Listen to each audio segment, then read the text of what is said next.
Hola, muy buenas noches. ¿Cómo están? Un jueves más con ustedes para compartir información de valor, como cada jueves. Ya estamos acostumbrados a este espacio tan bonito de crecimiento personal. Hoy tenemos un invitado de lujo. Se trata de mi mentor del John C. Maxwell, la escuela de liderazgo más importante, yo diría, del mundo. Estoy enlazándome con él en este momento, pero voy a describir un momento. Ok, ya se están uniendo. Hola Isabel, muy buenas noches, bienvenida. Voy a dar entonces la bienvenida a Joaquín Triandafilide. Hola Johnny, ¿cómo estás? Bienvenido, buenas noches, un gusto. ¿Cómo está? Ya está. Maestro, ¿cómo está? Muy buenas noches. Qué gusto tenerlo en este espacio de cada jueves. Desde enero hacemos este en vivo. Agradecida. Hola Isabel, ¿cómo estás? Agradecida con usted por su tiempo. Oh, buenas noches. Se están uniendo en este momento. Mientras tanto, maestro, saludos, Johnny, ¿cómo estás? Hola, Marce. Quisiera decir brevemente quién es mi invitado de hoy, a qué se dedica y por qué esta sesión va a ser de mucho valor para todos. Bueno, su nombre es Joaquín Triandafilide, él es mentor del John Maxwell, nada menos que de mentalidad de crecimiento, un tema que me apasiona. Pero ¿quién es o qué hace? Él es neuroeducador, nada menos, divulgador científico y formador en metodologías de la enseñanza, emergentes y cerebro bilingüe. Dentro de su gran experiencia, voy a leer solo un poco porque realmente no terminaríamos esta media hora con toda la descripción. Concibe a la educación como la manera más eficaz de generar oportunidades a las personas. Qué maravilloso. Formador de docentes en universidades estatales y privadas en Chile por más de 20 años. Miembro fundador del Comité de Educación de la Cámara Chileno-Británica de Comercio. Emprendedor por excelencia. Así que hoy nos va a compartir todo eso. Actualmente participa del programa de doctorado en discapacidad de la Universidad de Favaloro, Argentina, donde lleva adelante investigación en el modelo Growth Mindset en personas con problemas de aprendizaje. Publica los contenidos de sus hallazgos en su blog y en su serie de podcast que se llama Cerebro con Ketchup. Por favor, yo los invito a que sigan el podcast y también el blog, que hay test, hay información de valor que a ustedes les va a ayudar muchísimo. Él también es director fundador de la Asociación Chilena de Neuroaprendizaje, entidad pionera en la formación de neurociencia para educadores, líderes y coaches. Él también es uno de los pilares del movimiento de la iniciativa Juventud, de la comunidad Maxwell, que es una comunidad en Latinoamérica que ha capacitado a miles y miles de jóvenes en temas como autoestima, liderazgo y todas estas habilidades blandas que muchas veces no estamos conscientes que las necesitamos y desde muy temprana edad. También como parte es propulsor de la parentalidad positiva basada en valores. Y este es un tema, maestro, antes de darle la bienvenida. Hoy vamos a tocar un tema: ¿qué sucede en nuestro cerebro cuando actuamos en conflicto con nuestras creencias? Para poner en contexto y darle la bienvenida oficial, maestro, yo quisiera comentar a todos los que en este momento están conectados. Nosotros estamos haciendo una serie sobre la autoestima y uno de los pilares fundamentales es la autoafirmación. Y la autoafirmación tiene que ver con ponerse en el primer lugar de nuestra vida. Es vivir en función a lo que usted acaba de mencionar en su proyecto de vida, en función a valores, a nuestras creencias positivas, ¿no?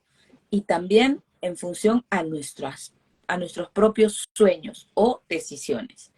Pero hay un punto muy importante que nosotros tenemos como factor condicionante para no autoafirmarnos.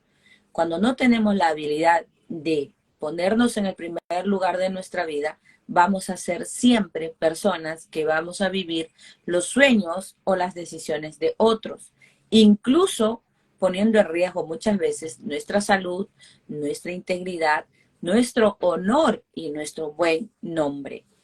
Pero ¿cuál es el factor fundamental que impide que nosotros nos autoafirmemos? Principalmente son las creencias limitantes. Esas creencias o patrones de conducta que nosotros hemos heredado o hemos aprendido y hemos validado. Entonces, una de ellas, que a mí me hace mucho ruido, es no pensar en ti es egoísta. Es mejor pensar en el prójimo antes que tú. ¿Por qué? Porque no eres egoísta si lo haces. Maestro, bienvenido. Ahora sí, el espacio de usted. ¿Qué sucede en nuestro cerebro cuando actuamos en conflicto con nuestras creencias? Bueno, un gusto, Ítala, un gusto también para la gente, a tus contactos, a tu gente, tus seguidores, ¿cierto? Bueno, y también se suma mi red aquí, ¿cierto? De manera que también saludo aquí con quienes conectamos aquí en Chile y en otras partes del mundo. Quizá sería interesante hablar un poco para llegar finalmente a la pregunta de qué sucede cuando entramos en conflicto con lo que creemos, cómo construimos en primer lugar las cosas que creemos. Y ahí entonces es importante decir que hay dos circunstancias o dos elementos importantes que se cruzan cuando vamos fabricando o construyendo la persona que somos, ¿ya? La persona que somos es realmente un concepto o una serie de conceptos que vamos acumulando especialmente durante los primeros 14, 15 años de vida, y si me reduzco a la etapa más inicial, los primeros 7 años de vida, donde a partir de mis primeros cuidadores, de mis figuras de apego, de mis primeros docentes, voy armando un concepto de lo que soy, ¿ah? De lo que yo finalmente los demás me dicen que soy. Esas etiquetas que me van poniendo desde pequeño, lo que se dice de mí es las personas que para mí son importantes, eso se va acumulando, ¿cierto? En mi cabecita, en mi mente, y esa finalmente es el concepto o la serie de conceptos que uno tiene de uno mismo. Luego esos conceptos van a impactar en las cosas que digo de mí. Entonces, pensamiento, un concepto, las cosas que digo, el uso del lenguaje, el cómo digo cómo me expreso sobre lo que sucede a mi alrededor, y ese concepto que tengo de mí comienza a dialogar, a moverse, a negociar en la vida con el mundo que me rodea, ¿ya? Entonces desde ahí comienzo a desarrollar desde el mundo que me rodea, lo que pienso del mundo que me rodea y de mí mismo, comienzo a desarrollar una serie de pensamientos que reiterados en el tiempo se transforman en mis creencias, ¿ya?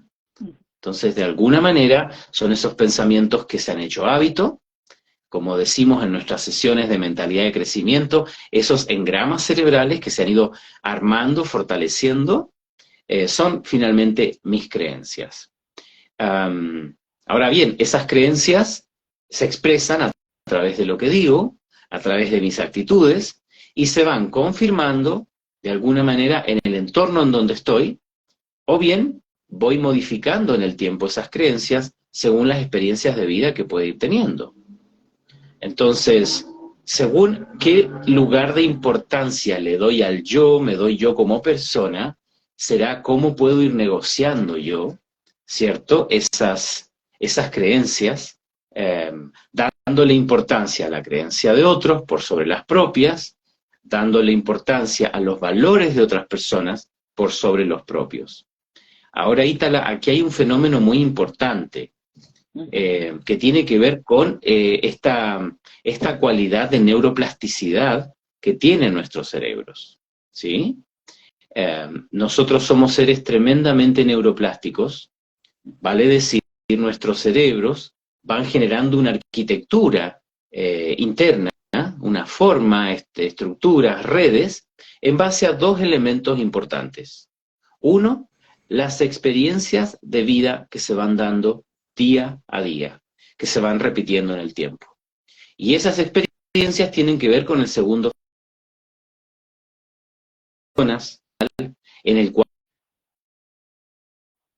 me encuentro todos los días de mi vida. Entonces, dos preguntas que yo lanzaría para quien vea esta grabación o esté ahora con nosotros en la sala es, ¿eres consciente de tus propias creencias? Esas creencias, ¿qué autoconcepto reflejan?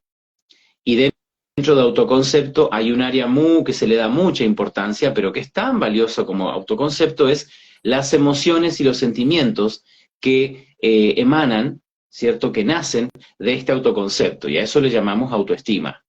La autoestima es parte del gran paraguas del autoconcepto. Entonces, ¿qué emociones tengo sobre mí mismo? ¿Qué sentimientos surgen de verme a mí mismo, ¿cierto? Y de verme interactuar con el entorno donde estoy.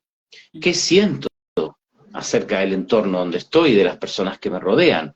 Todas preguntas que pueden gatillar respuestas que de alguna manera nos lleven ya sea o a sentirnos muy cómodos con la respuesta que encontremos o a sentirnos no muy contentos. Y entonces, según en el extremo donde esté o cuán cerca esté de no estar contento, de no estar satisfecho, ¿qué piensas hacer al respecto? Entonces, esas son preguntas iniciales que yo lanzaría de alguna manera. Basándonos en este tema, si una persona siente que no es valiosa, porque ya estamos hablando de unir lo que te dijeron, que es tus cuidadores en tu primera infancia,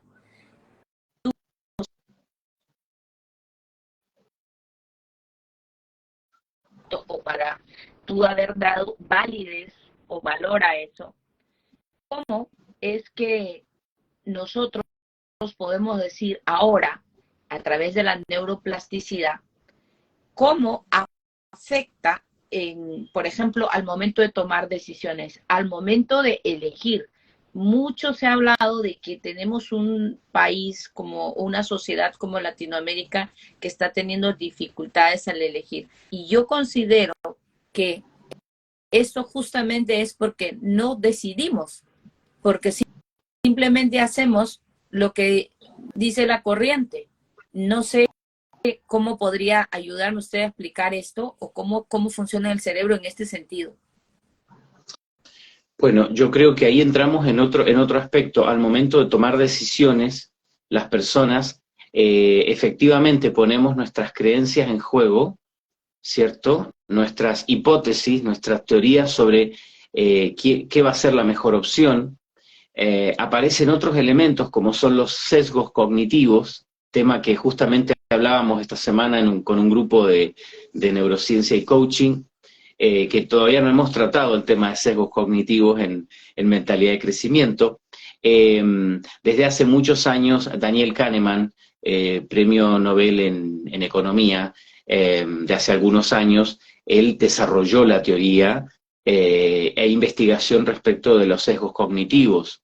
Y según la evidencia, los seres humanos cometemos una serie de errores toda vez que vamos a emitir juicio, toda vez que vamos a tomar decisiones. Y efectivamente eso tiene que ver con varios elementos, Ítala. Uno, con nuestras limitantes al momento de percibir estímulos, como pueden ser información, como puede ser tratar de leer la honestidad o no, o falta de ella de otra persona, o evaluar opciones, ¿cierto? Eso es en cuanto a nuestras limitantes respecto de lo que percibimos. En segundo lugar, Bueno, nuestras creencias son importantísimas, ¿ah? Cosas que opino, cosas que pienso respecto de los demás, de las circunstancias. Y en tercer lugar, también tiene que ver con nuestra capacidad de razonamiento. Entender desde pequeño, perfecto, ¿sí? Toda acción tiene una reacción. Entonces, lo que yo decido hoy tendrá consecuencias mañana. Y en ese sentido, así como ese, hay otros planteos. Solemos decir en neurociencia educativa que el pensar, la habilidad de pensar también es entrenable. Y eso es lo que muchas veces en nuestras casas o en la educación no se hace.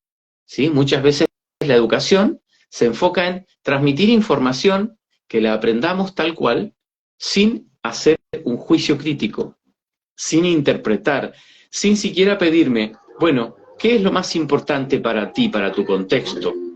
Que acaso valorices o priorices. Entonces, estos son elementos que entran en juego cuando como adulto me toca tomar decisiones, ¿ya? Entonces, es algo muy importante a tener en cuenta.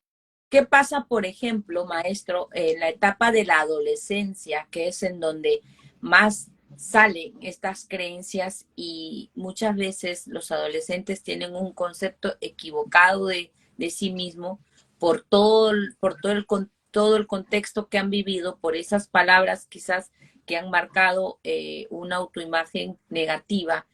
¿Cómo tratar, usted que es experto en educación de jóvenes, cómo tratar este tema? Por ejemplo, algunos padres se quejan de que los jóvenes son, eh, tienen mucha vergüenza, no saben enfrentar la situación, o dicen, pero defiéndete, pero di algo, haz algo. No entiendo por qué no lo hacen. Justamente la raíz podría ser lo que usted está diciendo. Sí, hay dos o tres factores allí que yo le diría a la mamá o al papá que nos esté escuchando, preguntas que yo me haría. En primer lugar, ¿qué modelo observan esos adolescentes? Observan a adultos que son sus figuras modelos, ¿cierto? Que han aprendido a defenderse. El modelo es importantísimo porque el adolescente, tal como el niño, aprende mucho más fácilmente de lo que yo hago que acaso de lo que yo digo. Entonces, un adulto podría estar diciendo, defiéndete, ve por lo más conveniente para tu vida, esfuérzate. Entonces, en primer lugar, yo me preguntaría si esos adolescentes están viendo un modelo adulto en sus mismos padres o en el entorno donde están, modelo de esfuerzo, modelo de, cierto, claro, estratégicamente aprender a decidir por lo más conveniente para su vida. Entonces, a veces no se da, es el caso. Entonces, el adolescente va a tomar el modelo, en primer lugar. En segundo lugar, yo preguntaría qué tipo de lenguaje, qué actitudes he ido teniendo para expresarme hacia el adolescente, que antes era un niño, ¿cierto? O acerca del adolescente y niño. Muchas veces, a través del lenguaje que usamos, ¿cierto? Les restamos, les bajamos de alguna manera, deterioramos el valor que tengan de sí mismos, o simplemente no les damos el espacio para desafiarse a sí mismos, a poder enfrentar la vida e ir conociéndose en situaciones donde deban tomar decisiones, asumir consecuencias y empezar a probar hipótesis con la vida, empezar a probar si realmente su actitud, su forma de enfrentar un problema les está sirviendo o no. La tendencia actualmente, Ítala, es lo que llamamos estos padres o madres helicópteros, que todo lo resuelven por los hijos. Entonces, los especialistas en el desarrollo de estas capacidades humanas llamadas funciones ejecutivas, como es saber autorregularme, controlar mis emociones, establecerme metas, cumplir las metas, los especialistas dicen que hacen falta 3 tipos de estrategia para que un niño o adolescente realmente desarrolle su potencial mental. Y quiero mencionarlas.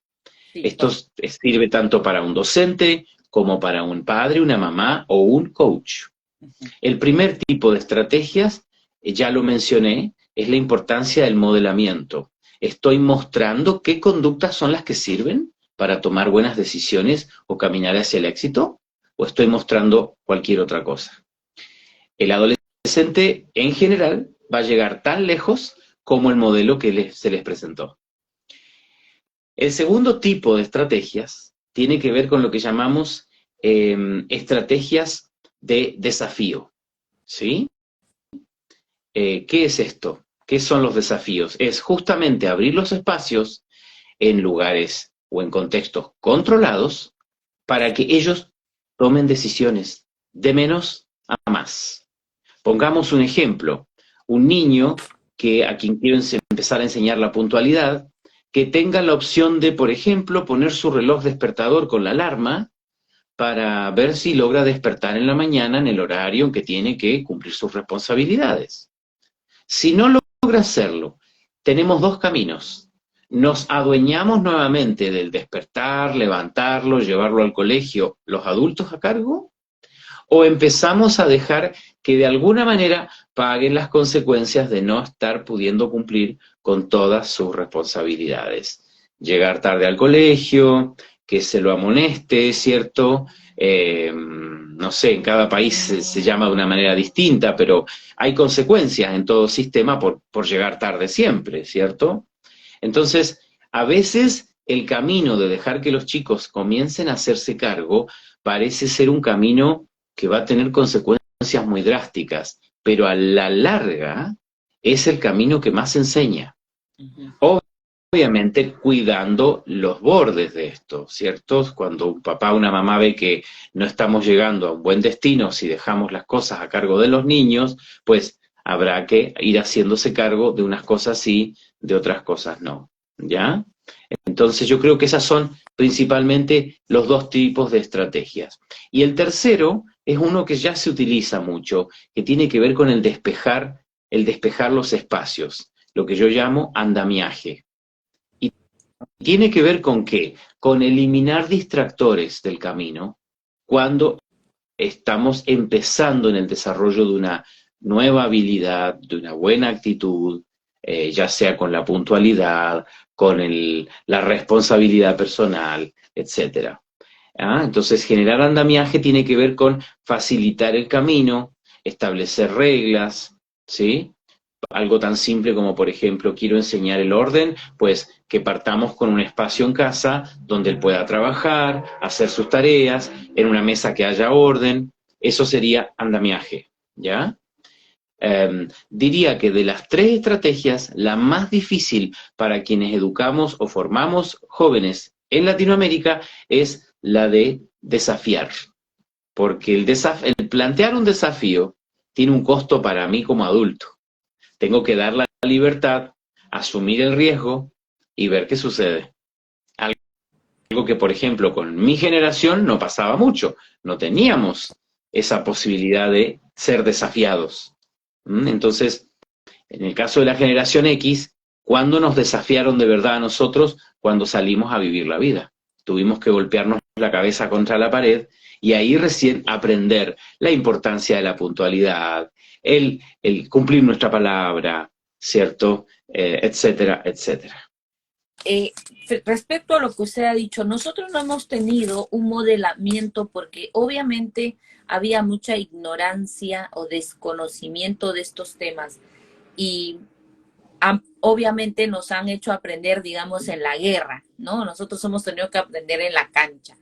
Ahora hay mucha información y en ese sentido yo le quisiera preguntar, ya que el modelamiento, como usted ha dicho muchas veces, ha sido por la sobreprotección o por los padres helicópteros, con ese pequeño sesgo de culpa, como que yo no quiero que pase lo que tú pasaste, yo quiero darte todo, yo quiero protegerte porque en realidad me duele tu dolor, ¿ok? Pero eso ha ayudado a muchos adolescentes a generar un concepto o una autoestima baja. ¿Cómo en este caso podemos ayudarlos ahora ya que tuvimos ese modelamiento no adecuado? cómo podemos digamos, enseñar a cambiar esas creencias ahora. ¿Cuál sería el camino, maestro? Bueno, esto lo hemos hablado un poco en nuestras sesiones de mentalidad de crecimiento. La gran herramienta que tenemos para generar cambios en nosotros, en primer lugar, el adulto que quiera hacer un cambio en el adolescente debe primero hacer un cambio en sí mismo. Ok. Y eso se hace, en primer lugar, a través del cambio en mi lenguaje. El Ujú. lenguaje que utilizo para referirme a mis fallas, el lenguaje que utilizo para ejercer autocompasión, paciencia por mí mismo, aprender a tolerar mis fallas, darme otra oportunidad, ese debe ser un lenguaje en positivo, ¿sí?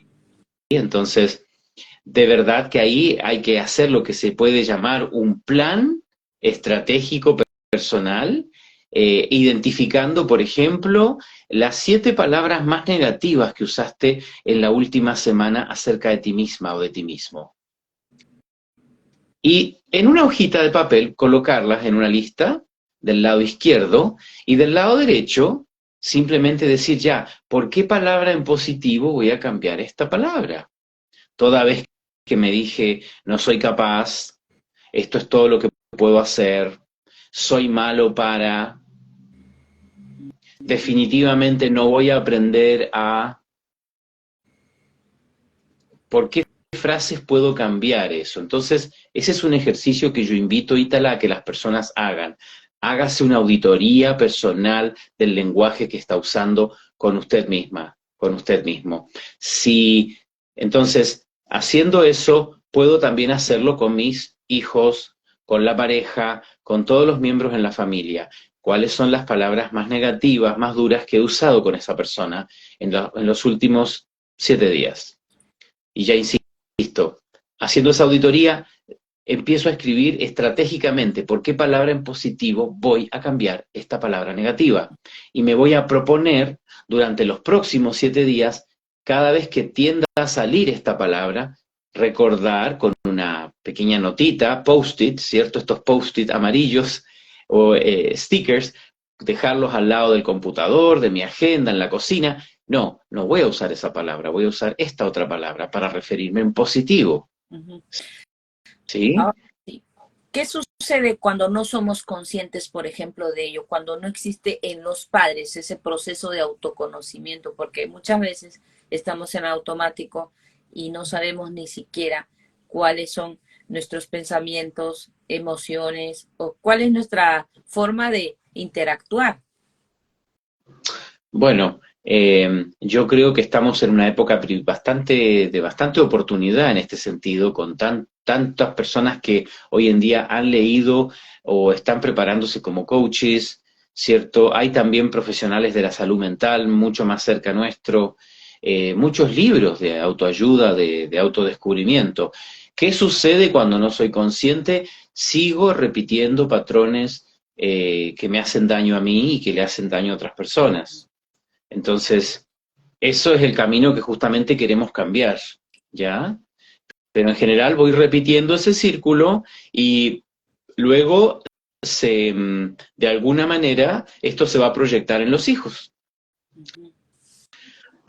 La forma que tengo de ocultar verdades, la forma que tengo de disfrazar frustraciones, la forma en que me autocastigo, todo eso lo traspaso a la generación que sigue. Ujú. Entonces, creo que en este momento vivimos un tiempo de oportunidad. Eh, yo invito, por eso decía al principio, a las personas a aprender o dejarnos el espacio para hacernos preguntas respecto a qué me provoca, cómo me siento, respecto de yo ubicado en mi entorno para ayudarme a crecer, preguntas que debo, de todas maneras, puntos que debo tocar, que debo preguntarme, debo auditarme respecto de eso.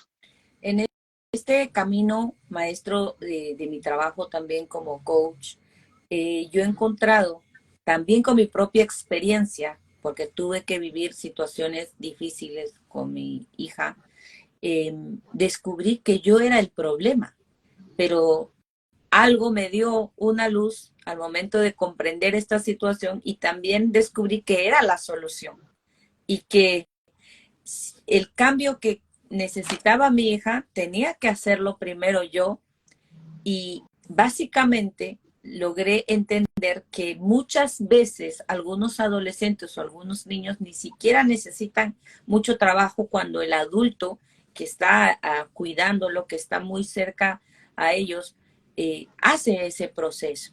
¿Es así, maestro? ¿O es simplemente mi percepción? Bueno, no es que esté todo resuelto para un adolescente cuya madre o padre es una persona con lo que llamamos mentalidad de crecimiento.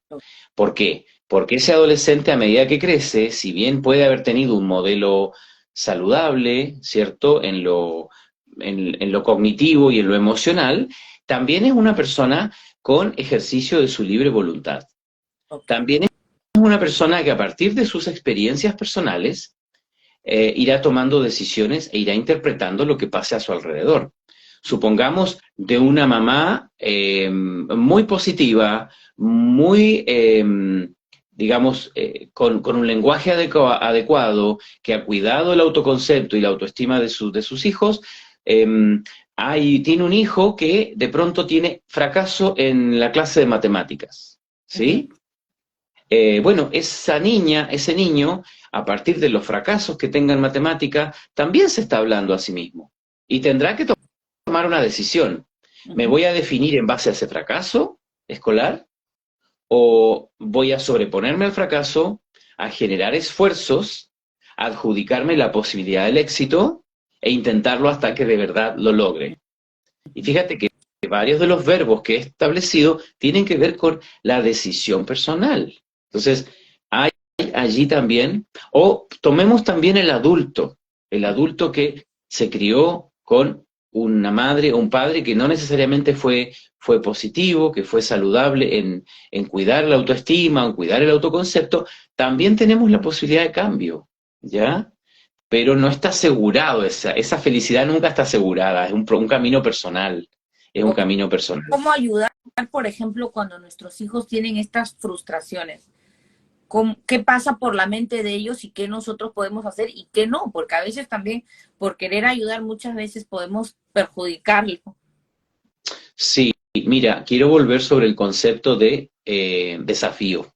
Okay. Uno tiende a querer quitarles de las manos el problema y hacerse cargo, pero no debemos hacerlo eso. En la medida que esa personita que se está desarrollando pueda hacerse cargo, debe hacerlo. Y lo que sí podemos hacer es acompañar el proceso. Acompañar el proceso, por ejemplo, algo que a mí me ha resultado mucho, nuevamente hablo de modelamiento acá, es compartir con mis hijos cuando yo tuve fracasos. ¿Cómo lo hice? ¿Qué me sirvió a mí? ¿Qué cosas no me sirvieron? ¿Ya? Y bueno, ahí sobre todo recalcar la importancia de la paciencia a uno mismo, la autocompasión, sin caer en la lástima, y por supuesto, reforzar la importancia del esfuerzo y la persistencia, la perseverancia personal. En este sentido, yo quisiera alertar de no caer en el otro extremo, Ítala. ¿Cuál es el otro extremo? Decir que todo está bien, decir que eres un Avenger de la vida o eres un Avenger de las matemáticas, cuando en realidad no lo eres. Entonces, tenemos que tener cuidado con el otro extremo, que también se da en una cantidad de padres y madres hoy en día, y en adultos que creen mucho en la autoayuda. Yo en ese sentido tiendo a ser bastante prudente, conservador, en decir, no todo lo que yo me diga se va a cumplir. No, no por decretarlo las cosas van a suceder, ¿ya? De hecho, no es lo que la ciencia dice. La ciencia más bien dice, repite caminos, repite pensamientos, repite actitudes y acciones concretas que te lleven a construir algo positivo y lo más probable es que sucedan cosas positivas, ¿ya? Pero no, a ver, un ejemplo típico, vuelvo a la estudiante que le está yendo mal en matemáticas y que una mamá o un papá diga, no, no importa, tú eres exitoso, no importa, está bien. No, no está bien. Tengo que tener cuidado con no reforzar lo que no es reforzable. Y si hubo un fracaso, dar el espacio para el enojo, dar el espacio para la frustración, dar el espacio para la tristeza y decir, ok, ya pasaron 24 horas, ahora ¿qué vamos a hacer al respecto? Entonces, no quedarnos empantanados, no quedarnos en el barro, toda vez que sucedió el fracaso, disfrazándolo de éxito. Porque algo le sucede también al cerebro, Ítala. El cerebro construye un éxito a partir de otro éxito. Deben sucederle éxitos reales a una persona para poder construir un camino de éxito. Lo que significa, maestro, es que todo tiene que ser llevado a la acción para realmente ver qué funciona o qué no funciona. Porque en muchos casos como padres, justamente cometemos el error que somos tan positivos y decimos, no, tú eres excelente y todo te sale bien. Y eso no es una verdad.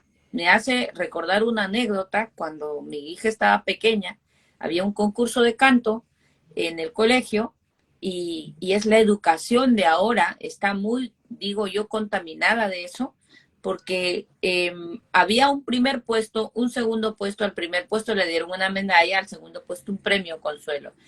Y la maestra dijo, todos son ganadores aquí, todos son ganadores. Por algún motivo, mi pequeña se paró y le dijo, no mienta, Miss, yo no he ganado, yo he tenido el segundo lugar, aquí hay un ganador. Y yo me quedé sorprendida porque yo estaba feliz con el concepto de la Miss para que mi hija pues no se decepcione, no sienta el fracaso, pero ella me cambió toda la mirada en ese aspecto. Entonces hay que tener Claro, cuidado con eso, ¿verdad? sí, sí, hay que tener cuidado y nuevamente vuelvo a la lista de palabras.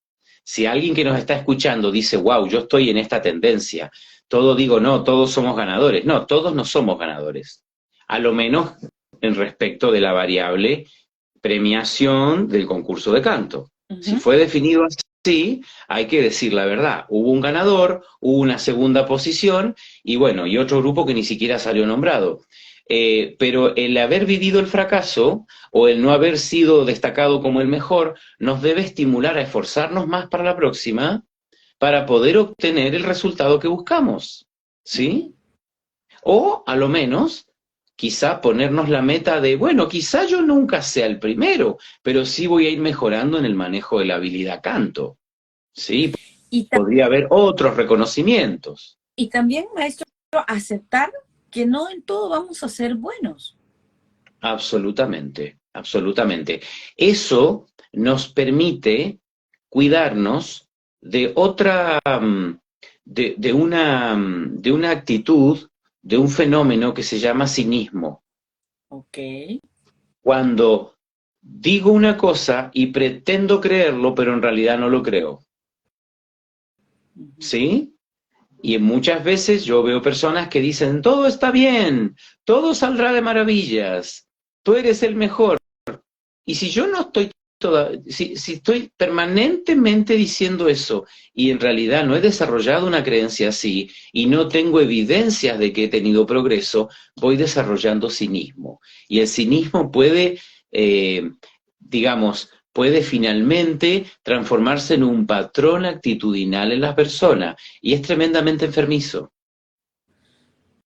Entonces, ¿Cómo se en todo caso un caso de cinismo, maestro? Para lo que alertar. acabo de decir, por ejemplo, el sonreír permanentemente y no sintiendo deseo de sonreír, ¿sí? Claro, quizá yo puedo hacerlo porque quiero motivar a otra persona, porque quiero comunicar algo de la mejor manera, pero tengo que tener cuidado porque me puede terminar enfermando de alguna manera y vivir el cinismo como un estilo de vida, ¿ya? Ok, entonces, ¿cómo ayudar a un adolescente a cambiar, por ejemplo, una creencia de que no soy suficiente? Porque ya estamos hablando de que alguien le dijo lo contrario, ¿no? Eres lo máximo, pero el adolescente sabe, está consciente de que no es lo que los padres le dicen, que tengo ciertas limitaciones en cada área. ¿Cómo Claro, a claro. equilibrar? Mira, 2 o 3 ideas prácticas que puedo dejar son las siguientes. La primera es, en una conversación con ese adolescente, explorar juntos en qué área sí tiene fortalezas. Todos tenemos en algún área fortalezas. Tú querías estar en canto, pero a lo mejor lo tuyo no es el canto. Si ya llevas 3 años y no logras los resultados, si me permites contar una experiencia también relacionada con el canto, eh, mi hijo mayor fue invitado cuando era pequeño a cantar en un coro. Y claro, resulta que era hijo de Joaquín, que se dedica al canto. Yo, como hobby, canto.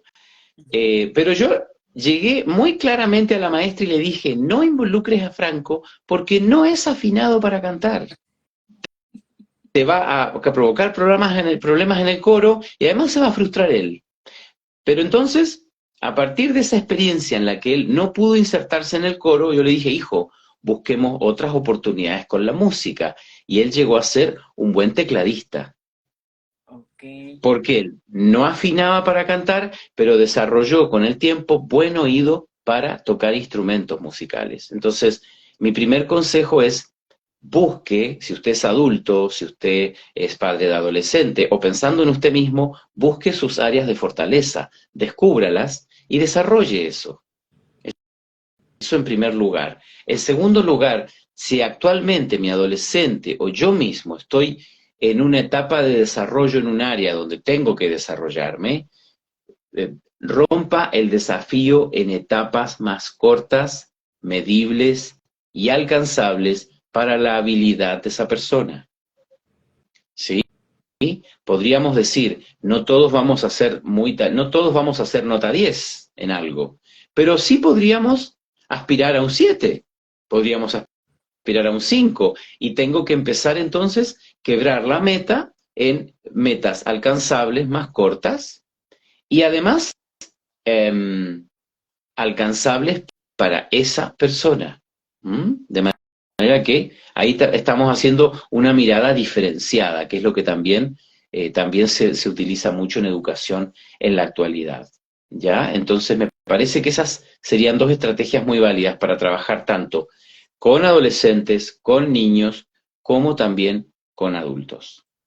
Muchas gracias, maestro. Estamos a 40 minutos del live. No quisiera terminar, pero sé que su tiempo es justo.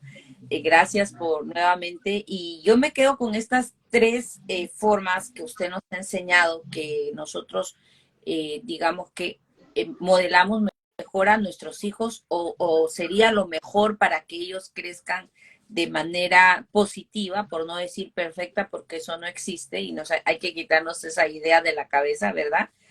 Primero el modelamiento y luego el desafío, ¿no? Y enseñarles consecuencias, cuidando siempre de los peligros fuertes o inminentes, y el andamiaje, que es como que facilitar, ¿verdad? El aprendizaje. Quiero que solamente un detalle con el tema del andamiaje. Particularmente a mí me ha costado hacer ese seguimiento, porque yo, hablando de creencias, no tuve ese seguimiento de pequeña. Yo no tuve a mi papá, a mi mamá que me enseñaran algo. Yo tuve que aprender así, porque sí. Entonces, ¿cómo ayudarnos a los adultos a tener conciencia sobre este tema del andamiaje? Bueno, por andamiaje nos referimos a despejar el camino, ¿ya? Despejar el camino. Entonces, yo creo que ahí, al revés de lo que decíamos recién, ¿en dónde están las debilidades de mi hijo? ¿O en dónde están mis propias debilidades? En general, cuando tiendo a preparar el camino, en una situación como, por ejemplo, manejo de las responsabilidades personales, todos sabemos en dónde se va a caer nuestro hijo. Entonces, en ese punto es importante que previo a darle el desafío, hacer una pequeña conversación respecto de, mira, en esta área eres más débil. ¿Qué puedes hacer para recordar, no olvidar que ese es tu punto de peligro o ese es tu punto débil? ¿En qué te puedo ayudar y en qué te puedes ayudar a ti misma, a ti mismo? Entonces esa conversación puede ser muy valiosa. Aquí entra en juego o es valioso, por ejemplo, decirle como un estímulo, si lo haces, te voy a premiar con esto? ¿Es importante o La, ver- no necesariamente? la verdad es que no, no debería ser así. ¿Por qué? Porque nos terminamos haciendo dependientes de los premios. Ok. Entonces, es valioso que lo hagas y que lo aprendas porque en la siguiente etapa de la vida te va a volver a tocar y ya habrás llegado con el ejercicio de tu mente, de tu voluntad y de tu disciplina. Entonces, el gran premio que debemos mostrarle a nuestros hijos es que se están preparando para la vida, ¿ya? Que se están preparando para la vida. Ahora, un niño que está con su voluntad debilitada o un adolescente con cero interés, quizá es una forma de empezar, el mostrarle un premio, ¿ya? Pero lentamente eso debo ir quitándolo. De lo contrario, nos hacemos dependientes de los premios externos a nuestra propia voluntad. Tenemos que pensar, Ítala, que el límite del desarrollo de una persona es su carácter. Y la gran herramienta que tengo para desarrollar mi carácter es mi voluntad. Entonces, es la voluntad lo que hay que fortalecer en la vida de las personas. Todo lo que debilite la voluntad me está transformando en su enemigo y no en su aliado, para que lo tengamos presente. Ok, maestro, qué interesante tema. Es usted muy experto en esto y realmente nos ayuda mucho. Quería sus reflexiones finales para ya terminar este enlace y agradeciendo a toda la gente que nos ha acompañado y de todas maneras vamos a dejar grabado este live en Instagram para que lo puedan volver a ver y tomen nota de los tips que ha dejado el maestro. Bueno, mi última reflexión tiene que ver con que yo sé que en los últimos 25, 30 años, alguien dijo por allí, antiguamente se decía, pienso, luego existo, ¿sí?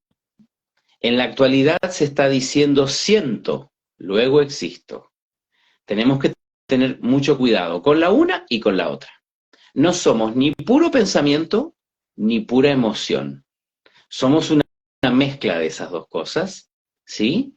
Y esas dos cosas que vamos procesando a nivel cognitivo, a nivel emocional, nos van ayudando a construir nuestra propia historia de vida. Somos ni más ni menos que nuestra propia memoria, nuestra experiencia, nuestra historia biográfica, ¿no? Entonces, seamos equilibrados en ese sentido, ¿sí? Porque somos seres sintientes, seres pensantes, y ambas cosas deben estar a disposición de la mayor plenitud del ser humano, que es el ejercicio de la voluntad libremente, ¿cierto?, en búsqueda de una felicidad. Los estudios en general han mostrado que son personas más felices quienes ponen a disposición de la sociedad, de los demás, tanto su sentir como su pensar. Para detallar esto, maestro, cómo aplicarlo. Pues no estancarme ni en un pensamiento permanentemente, ni en una emoción permanentemente, sino del pensamiento pasar a la emoción, ¿cierto? Y de eso pasar a la acción. Mañana mismo usted deje ya de rumiar ese pensamiento o deje ya de estar estancado en la emoción, pase del uno al otro y prontamente hacia una acción que le ayude a mejorar el pensamiento, mejorar la emoción. Ok. Así es simple. Muchísimas gracias. Hasta Chile, el agradecimiento. Usted está en ese país vecino, nosotros estamos, bueno, yo estoy en Perú. Gracias por esta conexión. Espero que no sea la primera ni la última vez. De todas maneras, lo vamos a seguir convocando. Gracias a todos los que hoy se han podido conectar y a los que van a ver el video en vivo. Toma nota, toma conciencia y aplica los tips que ha dado el maestro, que desde que hemos iniciado la clase de mentalidad de crecimiento nos ha ayudado muchísimo y nos está agregando mucho valor. Muchas gracias, maestro, y hasta el próximo jueves con todos. Hasta Será hasta luego. la próxima. Éxitos. Gracias, Itala. Buenas Gracias. noches. Buenas noches, maestro.